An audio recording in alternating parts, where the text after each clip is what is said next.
radio show with your host, Lonnie Clark. We stand together and accept that we now live in a world transformed by Fukushima. Monday, Wednesday, and Friday from 8 a.m. to 9 a.m. Pacific Standard Time here on UCY.TV radio.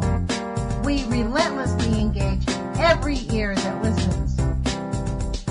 We expose and confront the complete lack of accountability for the nuclear industry. Consider social engineering programs who view our bodies, minds, and souls as assets on a balance sheet. We discuss vital current issues, interview activists, and engage our audience in an effort to allow all voices to be heard. The Age of Fission radio show creates a venue that all will choose. We encourage our listeners to reclaim their power and their courage to take action and save our planet from the ravages of greed and indifference. Our actions matter. Every voice matters. We remind our listeners that happiness is resistance.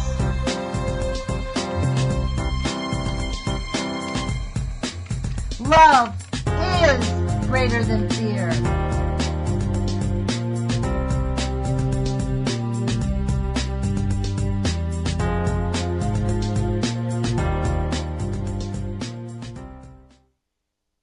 Good morning, UCY.TV radio listeners. This is Lonnie Clark with the Age of Fission radio show. Today is February 17th. It's 8 o'clock in the morning here on the Pacific Coast. And today I'm really excited to have a friend of our show, Wendy Lumetta, come back and share with us information directly from St. Louis. Frankly, it's like the most up-to-date information. There was a public meeting last night. So thanks for joining us, Wendy, and bringing us up to date on what's going on in your community. Thank you so much for having me, Lonnie. It's always a pleasure to talk to you. And as always, I really appreciate all of the attention that you put on the nuclear industry and the world we're living in. It's really appreciated, so thank you. You're welcome. Last night was the semi-annual SUSRAP update. SUSRAP stands for the Formerly Utilized Sites Remedial Action Program, and it refers to the federal government's program under the Army Corps of Engineers to clean up nuclear waste around the country. And the St. Louis area has their own district, the St. Louis District of the Army Corps of Engineers, and they were the hosts of the meeting last night, if you will. And twice a year they give this update, and it tells about all of the last several meetings anyway have talked about the residential areas that the nuclear waste is currently in. So then they give updates regarding the testing that they've had in going forward and what they have found. So, well, I want to thank you for sending me this. What is this? PD? What's this called? You sent me some type of update, a status update. It was the PowerPoint, I guess, from the meeting. It was the PowerPoint from the meeting. I'll put this link inside of the notes. I've asked Jules to put the link in the notes on this podcast so that people can see what we're talking about as they're listening. I really strongly suggest it because we'll be talking about these sites. And I know for myself, I looked at it right before I called Wendy about a half an hour ago. I opened this up and perused it. I was spitting nails, but my hat is off to you guys for being calm. So why don't you share with us what happened? Well, first of all, I wasn't at the actual meeting physically. I am very fortunate that they were live streaming the event, and that live stream is also available at the St. Louis Army Corps of Engineers Facebook page, rather. So anyone can go to their Facebook page and see the entire meeting. And that meeting was a presentation from, I think it was 3 main people. There was the gentleman who is the ranking officer for the Army Corps of Engineers in the area, and he took a lot of personal responsibility and really personal pride in their project in St. Louis and the remediation that they have completed. I think it's somewhere in the neighborhood of, and I'm sorry that I don't have the PowerPoint presentation in front of me, but I want to say it's somewhere in the neighborhood of 1.3 million cubic yards has been remediated from the St. Louis area due to the Army Corps of Engineers FUSRAP program. So we're really grateful that the federal government is taking responsibility for this war weapons waste and remediating it in a responsible way. So that said, there are other sites that they're not handling in a responsible way, and there's that side of it also. But the majority of the pollution went into first of all, it was generated at the St. Louis downtown site for SLIDS. That's where the initial uranium processing originated. And after they had made so much uranium or purified so much uranium, then they had all of this nuclear waste. So they were storing it in barrels. They had outbuildings on the property downtown that it was stored in. And eventually they had to go off-site with it. So they created two other areas, which are the St. Louis Airport site, or SLAP, and the Hazelwood Interim Storage Site, or HIS. And I believe it's both of those that are at the headwaters of Coldwater Creek. And Coldwater Creek got the majority of the pollution. And that is where the majority of the remediation has occurred, because these barrels that this nuclear waste was stored in, they broke down over time. They corroded. Engineered solutions are really never the answer when you're talking about nuclear, because engineered fixes tend to have failures to them. And at the time, they didn't know what was going to happen. And, maybe well, what would be another kind of solution? If you don't mind, you're saying engineered solutions aren't good fixes. Well, what is a good type of solution? And what I was referring to there was that it was being stored off-site, that it was being stored at the headwaters of a residential area. Right. These are people that didn't responsibly think it through, and then it ended up polluting this area. So this area is a residential area. It is people's homes and parks, and that is where they're currently finding the radioactive pollution. So last night, among other things, they gave an update regarding 19,000 samples that they have taken. And in that 19,000 samples from all over North County, 1,700 have tested positive for radioactive pollution. So that's a little more than 11%. So when you think about 11%, when you consider that these are cancer-causing particles, you really do you mind if I ask, did anybody ask what type of samples they took? Like, what were they looking for? Sure. They give the complete, you can get as in-depth with this information as you really at the Army Corps of Engineers. Awesome. By going to the Army Corps of Engineers. They give comprehensive updates every 6 months.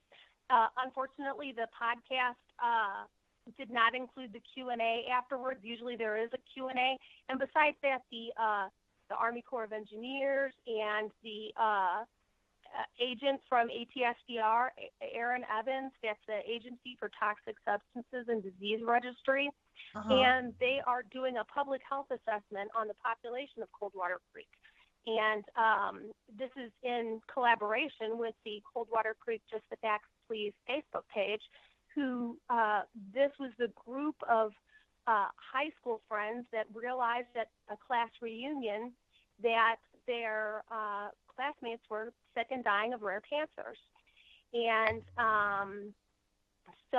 or their children had cancer, or they had some genetic disease. So luckily the community had some really well-educated members that were committed to the place where they grew up, where we all grew up. It was my neighborhood. I'm really lucky and fortunate to know one woman, Janelle Wright, from my grade school days, and she really helped to educate me on the issues regarding Coldwater Creek, it came as quite a surprise. I had lived in North County for the first 25 years of my life and really had no concept of any kind of nuclear waste or anything. And besides that, you know, my parents were incredibly conservative, and my father, you know, praised Ronald Reagan. So it just, there was no consideration of environmental impact because everyone was raking it in. Everybody was making money through the 80s and stuff. You know, things like environmental preservation really had not had their second resurgence. Their first resurgence, of course, or first really recognition of it, I like to think, is Rachel Carson's Silent Spring, when she, you know, detailed the harmful pesticide DDT and stated that, you know, we're at the mercy of this industry, these industries that are making money and profit off of what is actually detrimental to our health. And, you know, somebody has to be the watchdog. Somebody needs to watch these industries and make sure that we're being, you know, taken care of appropriately. So I'm glad that the Army Corps of Engineers really has taken responsibility for the war weapons waste that they have been responsible for. That said, there are other areas that do not fall under their jurisdiction. People have lobbied for their involvement regarding other areas, and unfortunately, the Army Corps of Engineers does not have the authority on their own to designate who's going to be the authority figure over these other areas. So I'm not sure who makes that decision, but for the areas that they are responsible for, they've been very available and educational to the entire population. Yeah, it's very fascinating. Like, and what I get from you every time I speak to you about this, and when you're dealing with the Army Corps of Engineers, is really that these are just Americans. That the people working there, the way this sort of calamity happened, it was. I think at the time that it happened, people could not have conceived how toxic this would have been. The scientists knew, and they were suppressed by the nuclear industries, which meant that everybody beneath them had no idea what they were doing. And so now the same group, the Army Corps of Engineers, the same people who sort of, they feel almost a sense of duty of cleaning it up to the best of their ability. That's what I hear you saying, that they communicate with you all the time. Well, not only do they communicate it, but they also give solid information about it. And one thing that I've really valued is they have a health physicist. His name is Jonathan Rankin, and he is so knowledgeable about everything involved. He's so just available to hear your questions, hear your concerns. He really tries to explain things to the best of his ability, and which is very well. He helps me understand lots of things regarding the sites and regarding the testing that they're doing. And so there are some extremely responsible, considerate, conscientious people that are working on this project and want to do it right. So they understand what's at stake. They know what's at stake. And so that's why a lot of the presentation had to do with the methodology of the way that they take samples and the precautions that they use and the personal protective gear that they use and how the trucks themselves are wiped down that, you know, would potentially have the radioactive material contaminants on it. You know, they consider all things. They never take more than one sample at a time with the instrumentation because they don't want to cross-contaminate. So they use, you know, clean stuff each time. And like I said, out of 19,000 test sites, 1,700 have come back positive. Were they alarmed by that number?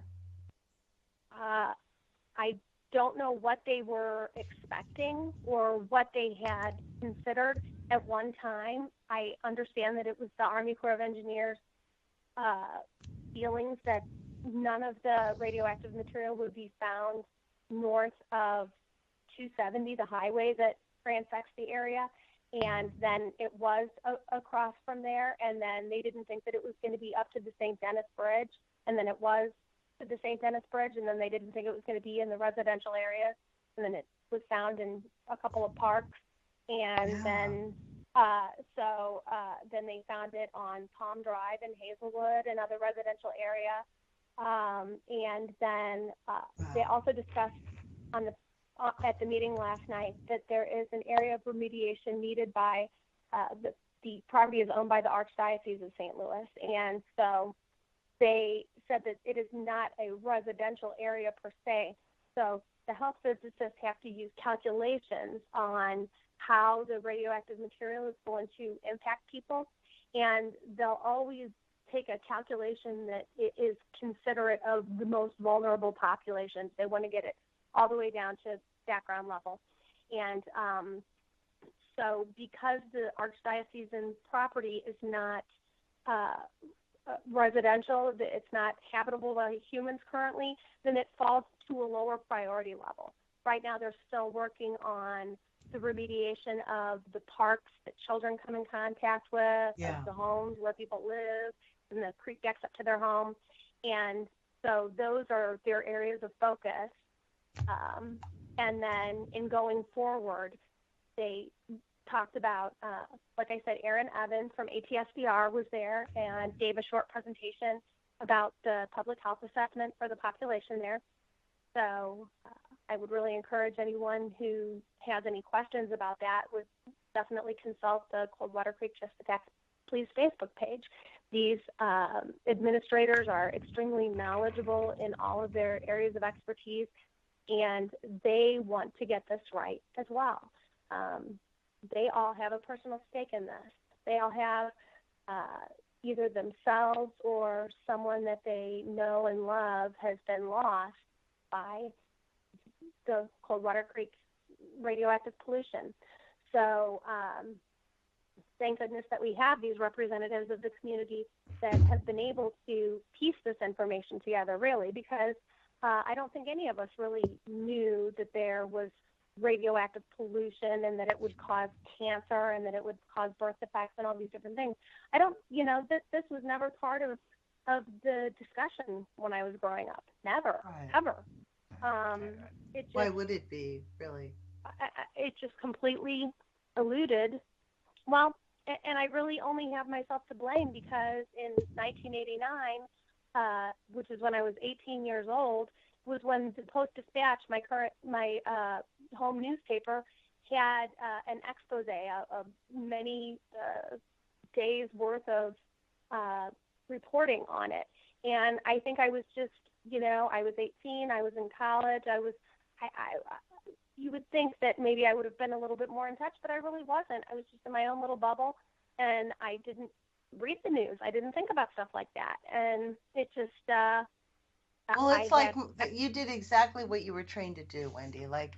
Even now, when we talk about nuclear contamination and radioactive contamination, people are very interested. They read the story, they go like, wow, that's interesting, and then really don't think about the impacts to their own lives and don't actively engage to put pressure on our elected officials to spend money to fix it. I mean, the disconnect is intentional, I think. I mean, well, let me ask you a question, though. As you were talking about where these sites were, I'm looking at the presentation. I opened up the presentation. It says no North County remediation sites. And there's it's on a blue line, right? That's a street. And there's all these different sites, Hiss, Elm Grove, Palm Drive, Dutchins. These are all different places. Have they considered the fact that, have they tested more places in between here, or are these just the places where they tested and found? Because it occurs to me that probably that whole area is contaminated. Well, so the Army Corps of Engineers, first of all, the topography of the land has changed so much over the years. Their roads exist where they didn't, and drainage ditches exist where they didn't, and buildings exist where they didn't. So the whole place is just different now. It's just so much busier than when I grew up, when it was really like a creek. And it's how do I say this? um, it's very sad to me to have the realization that these things exist in residential areas. I'm not sure what entirely there is to do with that information. I try to come on this show. I try to be as vocal about it as I can, and still people seem to resist this information. So again, Yeah. thank you for allowing me the platform to discuss this issue, because it's really disheartening to me that people see that it's in residential areas, it's in parks, it's affecting people. We need to be really as diligent about this as we can, and it's sometimes a struggle because it feels like not enough people are listening and not enough people care and not enough people are involved. And that's another reason why I appreciate you so much, Lonnie, because I know you care. And I know that you want the best for humans here on Earth, and we want to do what's right in moving forward. And that's why I can't not do this, because it's like the information is such a responsibility to me. I understand it, and therefore I must go forward and try to do something about it, because it's actually harming people. We can't deny these things. We can't, put our head in the sand and say, these things don't exist, and then when we take our head out of the sand, be surprised that there's something there waiting for us. It's like, no, we need to face this head on. We need to discuss and learn from this and try to help each other as people and as neighbors the best way that we can. So there's a lot of aspects to this entire nuclear catastrophe that has taken such a personal meaning to me that I'm not sure how I can properly express to you how frustrating it is that it's not more of a news story. It's not more in the center of people's thoughts. And so that's why I think you're absolutely right. The nuclear industry is what promotes all of this, and they promote passive acceptance. And we can't be passively accepting of things that are harmful to our health. And so in going forward, especially with this new administration, I'm really hoping that, first of all, I hope that Congress decides not to name Pruitt as the head of the EPA. I've seen lots of things on him, and I think that would be a mistake. Well, they plan on gutting. I mean, the House submitted legislation yesterday that says one sentence, the EPA shall terminate on December 31st, 2018. That is their plan. That is their plan. They did the same thing on education. So we need to brace ourselves, figure out what that's going to mean. You know what I mean? Right. I totally do. I don't know what it's going to mean to you guys, but the Army Corps of Engineers is not connected to the EPA, though, right? Well, I mean, they're connected under the umbrella of the federal government, but they're not connected in any way that is not a part of a specific contract between the two organizations. For instance, I believe that the Army Corps of Engineers had been consulted by the EPA to discuss behind closed doors. I don't think that this was ever revealed information, but they discussed putting a barrier in at the Westlake landfill between the fire and the nuclear waste pile. And I don't know whatever became of those discussions. I know that it was definitely the hopes of the community that the Army Corps of Engineers take over the site. And unfortunately, the legislation under CERCLA has not allowed a way to circumvent the EPA. So it's under the EPA umbrella. It's under the EPA's jurisdiction, and I don't know of any legal way that would be able to get around that and get it under the Army Corps of Engineers. But do you know if the EPA ends? I mean, like if they really do get in there and they do totally gut the EPA, have you guys heard of any conversations about what would happen?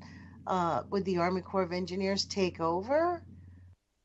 Oh, on the sites? And I don't know that that's on the table at all. I think that probably whatever's under the EPA's jurisdiction, I think it might be reduced also. I don't know that he'll be able to completely just do away with the EPA, but that is certainly a possibility. The Army Corps of Engineers is something that is separately funded from the EPA. So right, they it's already part have of the a designated budget. And so there's already been $1 billion spent on the St. Louis cleanup. So the federal government is not going to spend $1 billion on anything without it being a legitimate issue and a legitimate threat. And they understand this, and they recognize and acknowledge this. They're saying, yes, we made this material. We understand that it is not meant to be around people, so we're going to have a program to clean it up. And that's exactly what they did.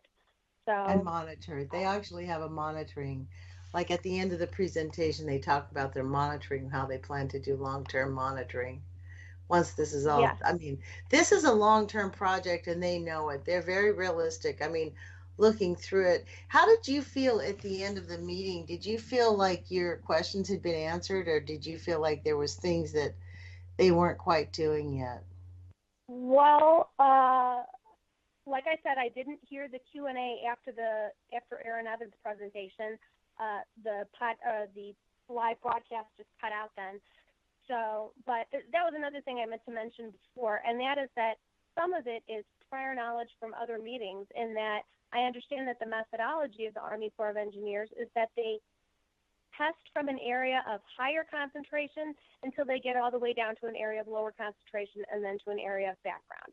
So they have a scientific methodology, whereas the Westlake landfill has never been characterized properly. It's never even been tested properly.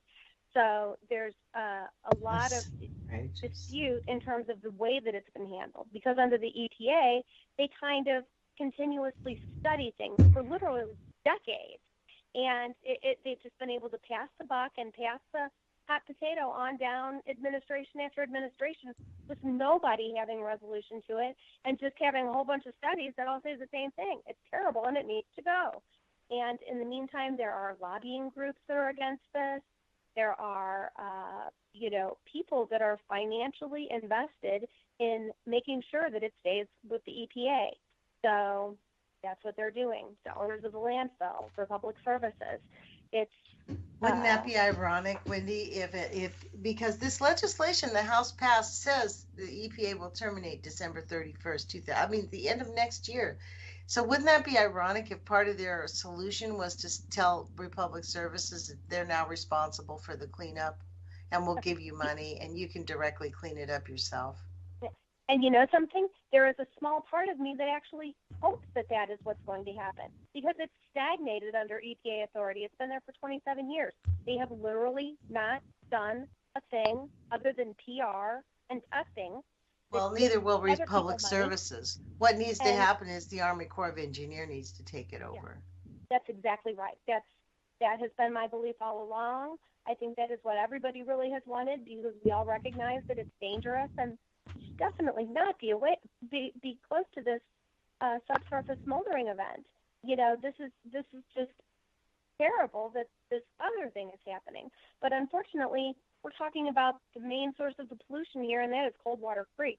That is where the cancer cluster has been reported. That is where all of these people that have, for instance, appendix cancer, which is incredibly rare, and they've seen dozens of cases, and it's just awful. It's just these young people are dying, and children are getting cancer, born with terrible birth defects. Yeah. It's something that the federal government recognizes, and that's why they take care of it under the Food Wrap program. So they know that it's happening. If they didn't know it was happening, they wouldn't spend $1 billion to get it cleaned up. So exactly. Well, if you look at the map, really Coldwater Creek is at the bottom of the creek. I think that gets the whole. There must be something there that really has concentrated. The way you look at it in terms of this map that they have, it's very fascinating, because ironically, the Coldwater Creek seems to be apparently the farthest away from the SLAPS area, right? But it's not. It's where the highest concentration of cancers were found, correct? Or is that just where they have found it? Like, have they done any studies in the areas closer to these with any of the people, like near the Archdiocese or Dutchins Park or Palm Drive? Have they had any studies around there? Because there's definitely homes around there. Oh, that's what they're cleaning up right now. That's what they were doing their presentation on last night. Palm Drive is where Yeah, I that's think they're in Brown. Elm Grove and Palm Drive are in Brown, so that's what they were talking about. right.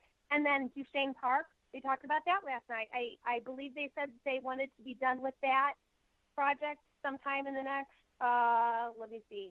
I'm just going to say 6 to 12 months. I don't remember exactly what they said. It is on the presentation. But Wow, at nice. any rate, so that's what I mean. They are going into these public parks, digging up this radioactive waste. Sometimes it's buried under a certain, amount of dirt or dust or whatever, sediment, I guess. And they dig up the parts that are contaminated and put them in a rail car, and it gets shipped off to a nuclear waste area. I believe it's in Idaho. I'm not completely sure on that. Yeah, I think it I is don't know a Idaho. lot of the specifics, but I do know that the Army Corps of Engineers has a perfect record. They've never had a single incident, no environmental incidents regarding the transportation of nuclear waste Right. from They've these been doing it sites 18 out. years, right? They've Yeah. been doing, I think, 20 years. I believe this year Yeah. is their 20th year. So quite a long time. And that's another thing. I mean, for this kind of remediation to be happening for the last 20 years, I think that would be, kind of more majorly newsworthy. Whereas I don't even know if people are aware of this, or even if they know what Sue's rap means, or even know what it is. It's Yeah. I gotta, to be perfectly honest, before I realized and had enough information to deduce what had happened, I really hadn't looked into previous news articles before or anything, and it was through social media that I was able to come in contact with this information and come to realize that this is what happened in the neighborhood that I grew up with, and it's been sort of a slow, sad realization over time, and it's not always easy, especially when I think about my classmates, my neighbors, my father. There are just so many people that are impacted by this. Just in the neighborhood that I lived in, which was just a very small area, and it just so happened that it was on the other side of this neighborhood was a golf course, and cutting right between the neighborhood and the golf course was Coldwater Creek. And so the map that you're looking at, it's a little difficult to see because I don't know that the map would include elevations, but that is an important aspect because the water will run from, an uphill surface downhill. So in this one area where you're looking at the Hiss and Slap site, well, it all went north, which was actually the headwaters to Coldwater Creek. Now, because we're here at the confluence of the Missouri and Mississippi rivers, there is an enormous amount of water retention in the areas right around there, and this drain-off from roadways and the airport and everything, the water would gush right down Coldwater Creek and go right into all of these residential areas. So I don't know that the government has reconstructed a model yet of what they think the nuclear pollution looks like. I'm not clear on whether they intend to do a project like that, but I hope so. I hope that is an aspect of it in the public health assessment going forward, so this will have an accurate snapshot of at what time they believe the creek had the highest concentration of nuclear pollutants and at what time the regulations, because I'm not sure if you're aware of this piece of St. Louis history, Lonnie, but in 1993 we had a major flood in the area, and it flooded all of Coldwater Creek. It was a 100-year flood, and Wow. there were levees breaking all over the place, and the one single levee that did not break, which was like a miracle, was the one that held up around the Westlake landfill. It's just amazing that one held, but it did, thank goodness, or else, who knows how much more contaminants would have leached out Well, you guys into would have been upstream dying. drinking water. Yeah, I'm sorry, what? there would have been a lot more death from that flood. People would have gotten really sick right afterwards. There was a lot of stuff happening. But what happened with the flood really is that when the nuclear waste had been leaching into this area, um, it it became diluted through the rainwater. You know, the more flooding there is and the more water that is put down those waterways, it just flushes it out and then it just goes downstream. But when we talk about downstream here, we're talking about downstream for drinking water for Right. the population of St. Louis and then ultimately Memphis, New Orleans, you know, all the way Mm-hmm. down to Mississippi. So we're talking about, you know, radioactive pollution and radioactive particles that are going into drinking water. You know, there's never a safe ratio for that. There's not a safe calculation for that. It needs to be zero. And I don't know if that's even accomplishable. I believe that it was Einstein that discovered that once water became radioactive or obtained radioactivity, that you could pull some of the radioactivity out, but never all of it. It would always remain. Isn't that somewhat. tritium H23 So, H8? It's H2 yeah. H2O. It's H3O. That's tritium H3O because it has water in it. So tritium will always be radioactive. You can't. From my understanding, is that's why the tritium is in the water. We can't get it out Mm, because it uh, attracts. It goes to water. Boom, it's uh-huh, there. So I don't right. know. I'm obviously we've heard this on this show many times. I'm not a scientist. I have my grasp of these scientific concepts is minimal, so don't rely on me. But I do want to ask you about this Palm Drive Properties picture that's in this presentation, this slideshow. Mhm. It looks like an aerial photo of dead trees. Is that what it looks like? Is that what they're showing us? Like the remediation area is, but it's like the creek in the background. They've identified these houses, but it looks like those are just like dead trees all along the creek. Is that what it looks like there? Well, for one thing, I mean, they're probably not dead trees. They're probably deciduous trees, and it was probably a recent picture, and all the trees are dropped because it's wintertime. Uh, Okay, so good. I think that's the picture that you're looking at because Okay, good. I don't know that. But besides that, whenever you talk about a creek area, I have a creek right in my backyard. Uh, that is where you grow trees. That's where the trees all, you know, live. Yeah. So, so But I there's was no just wondering if surprise these there. trees all look dead like that, or if there was this was just No, something I funny about I the think it's just it's seasonal. a I think it's just wintertime a seasonal picture. picture.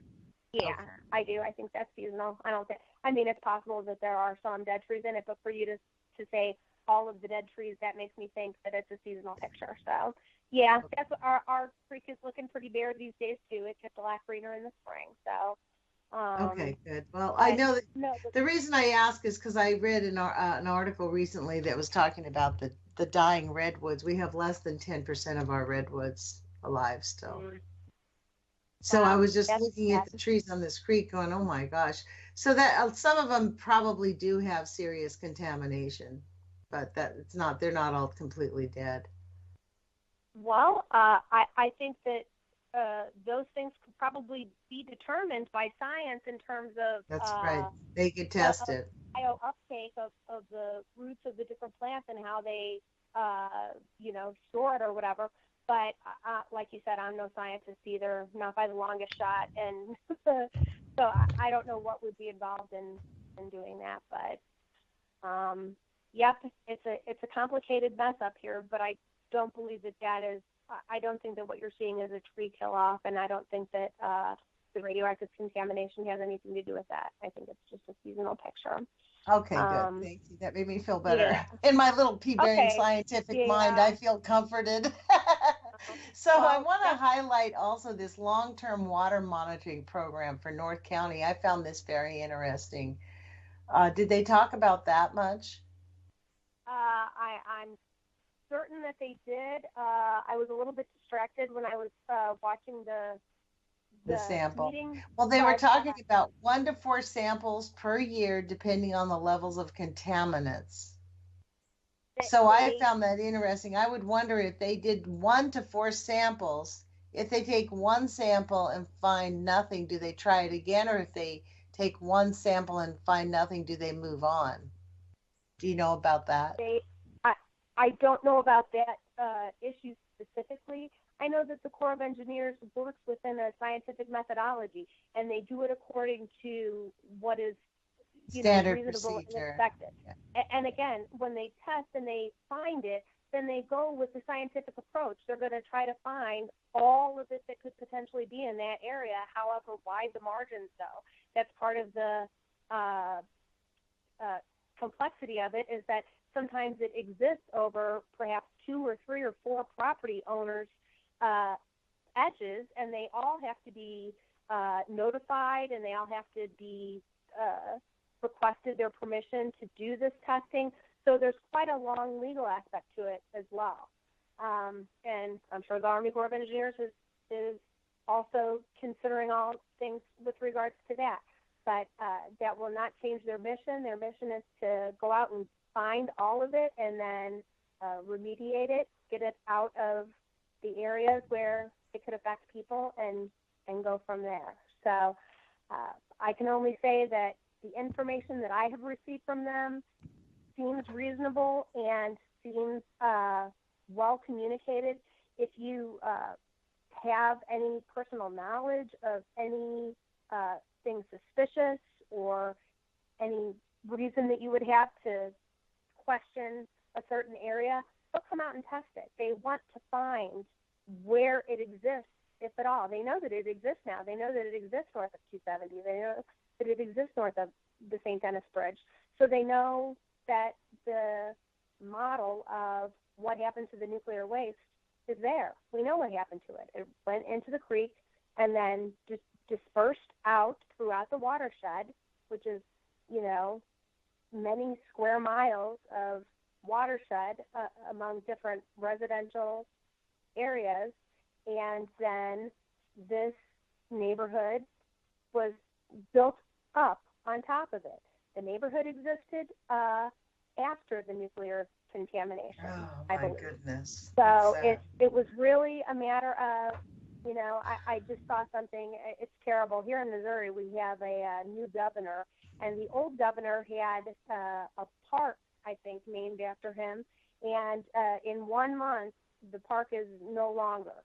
And it was speculated that that park is now going to be the next Superfund site, which I thought was pretty ironic, because that's exactly, what you find when you look at different areas. When you look at the Rocky Flats areas or different contaminated areas in Tennessee, anywhere where they were working on these World War II war weapons, they'll frequently put a park there.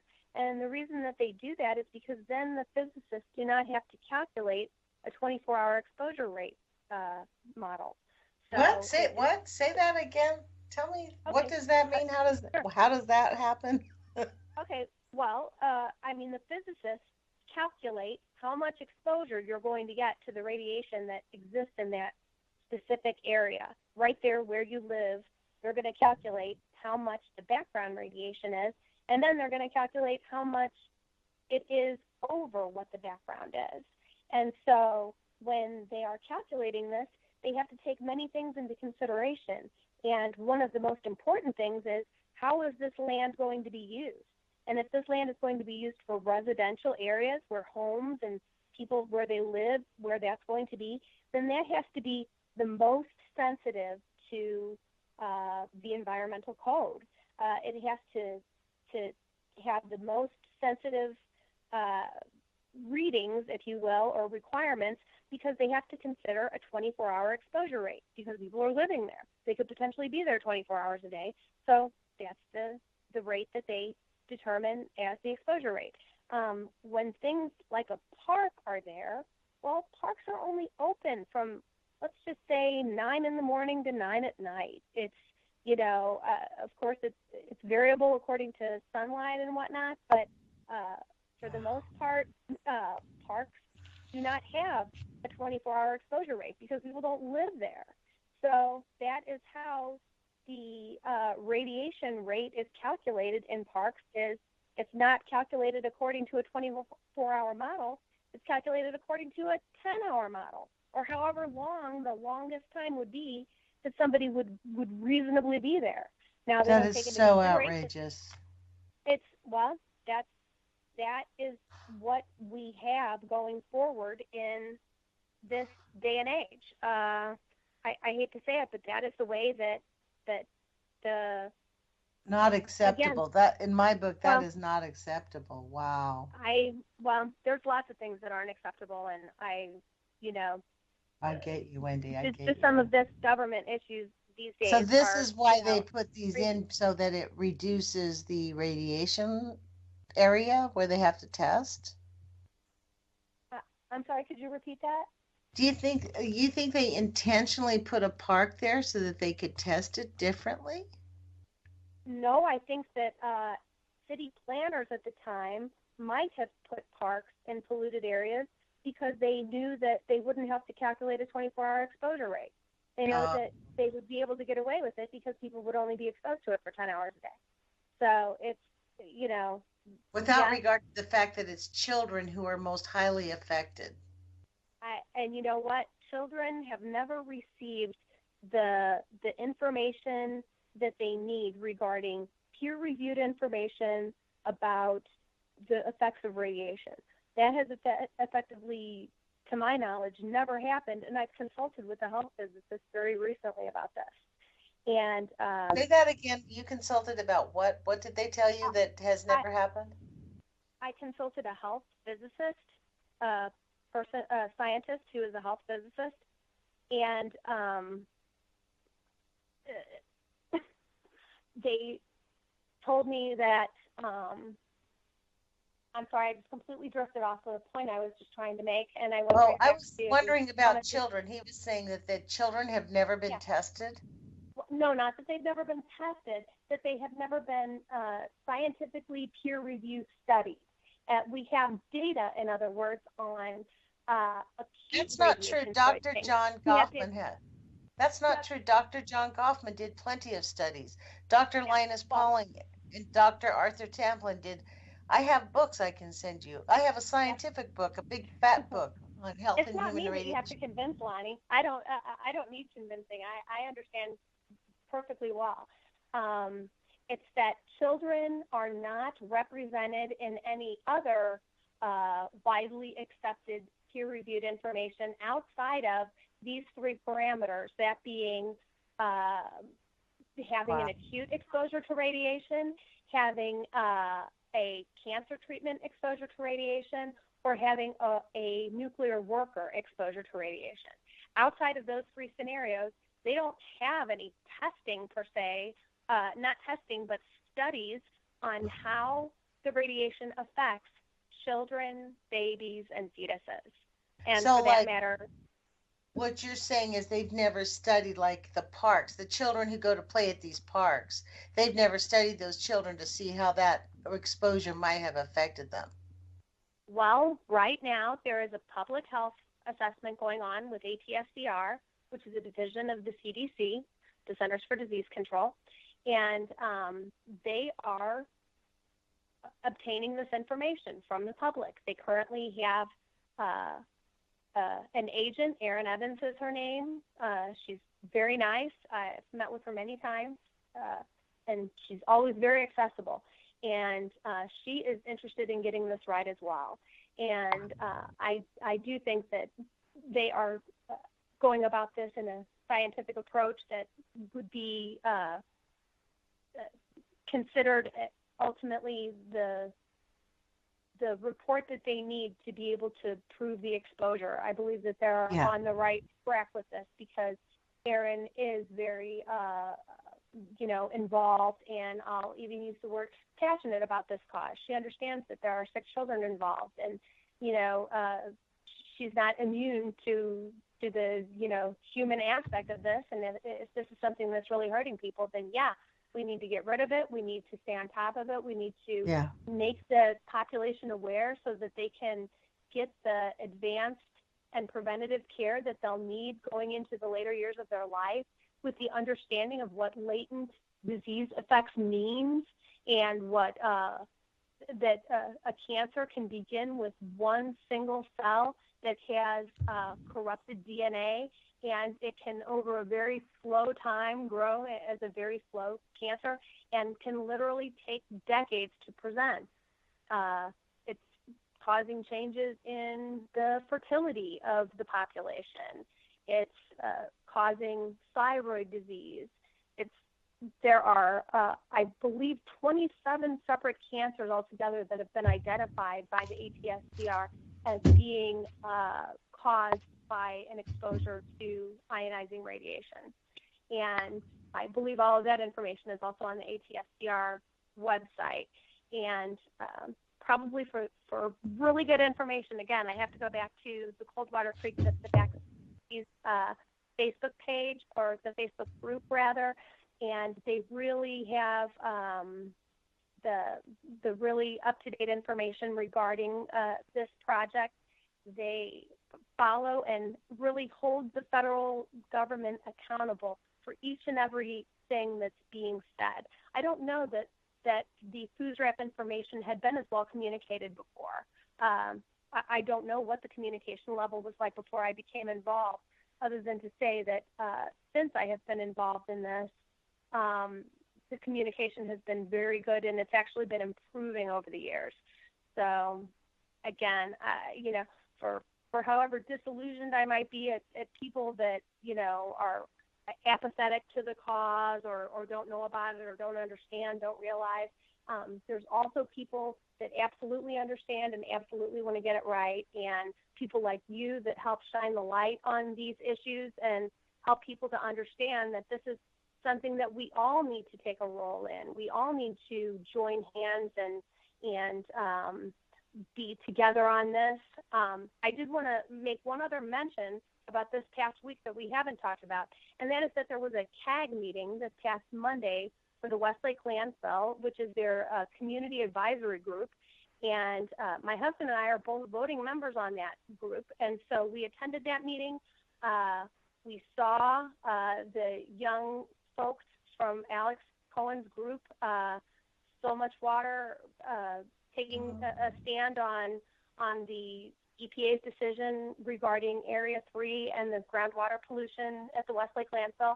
And I was really moved to see young people like that taking a stand, being active, wanting to really understand the problems in their community, and wanting to help in a nonviolent, respectful, kind, but passively resistant way. So I just wanted to say that to anybody who cares about this issue or wants more involvement, you can be as involved as you want to be. It can go all the way up to, you can lobby your members of government, but truthfully, I hope people are doing that anyway, because there's so much going on these days.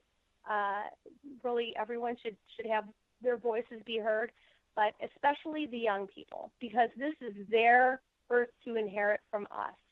And we need to put it in as good a shape as we can for them, and not set them up to fail, not set them up to deny climate change or to deny that this nuclear pollution is happening, but instead to really face it head on and say, I'm going to put my courage feet on today, and I'm going to face this, and I'm going to try to make a positive difference. So.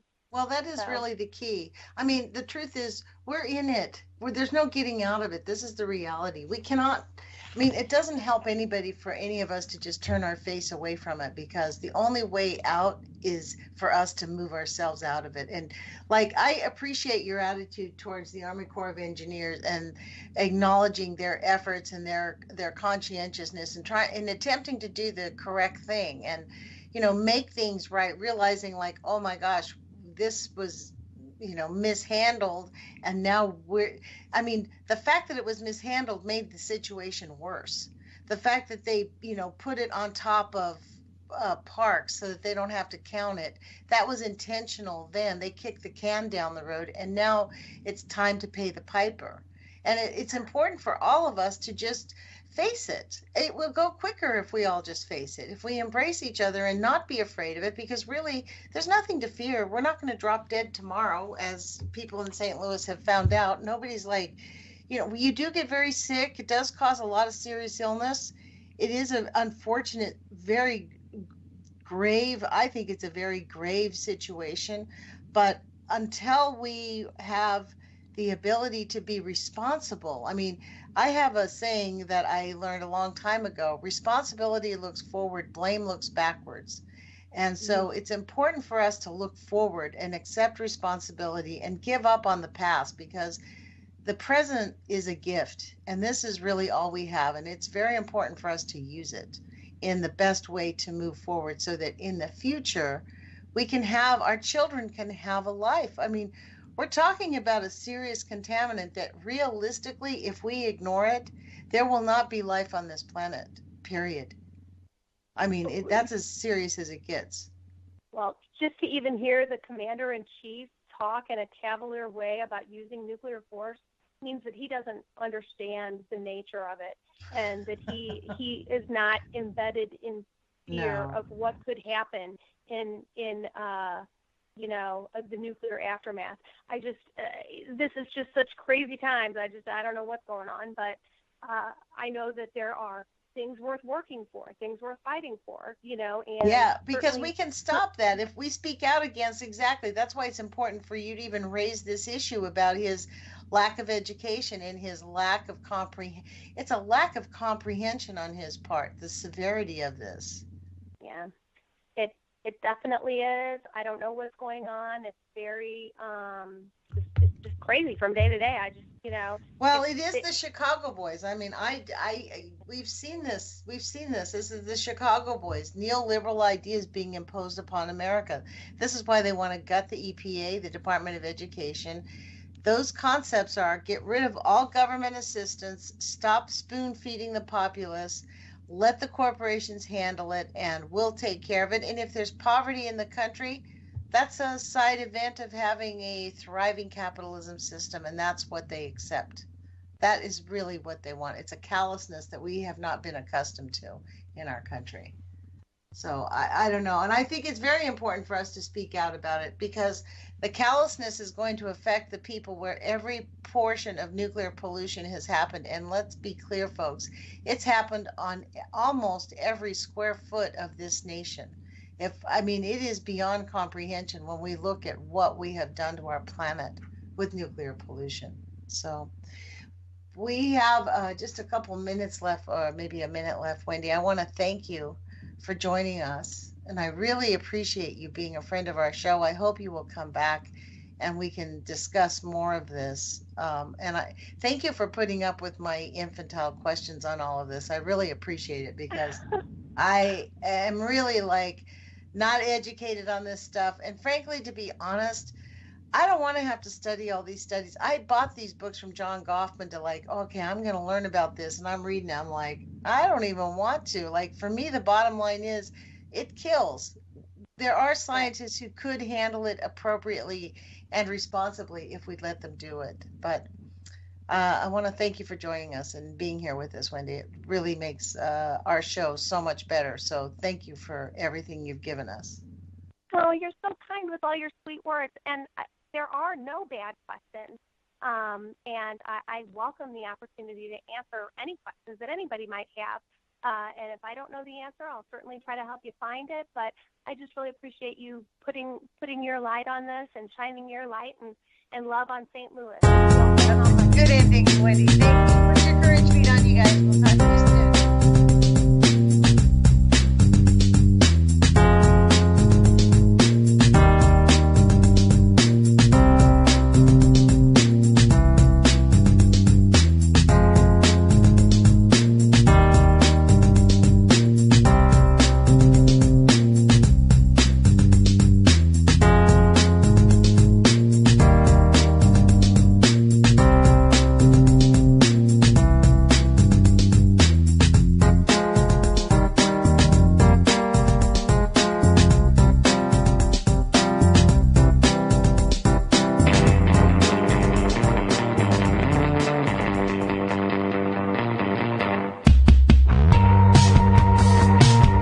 is Ozzy Skateboard, and you're listening to UCO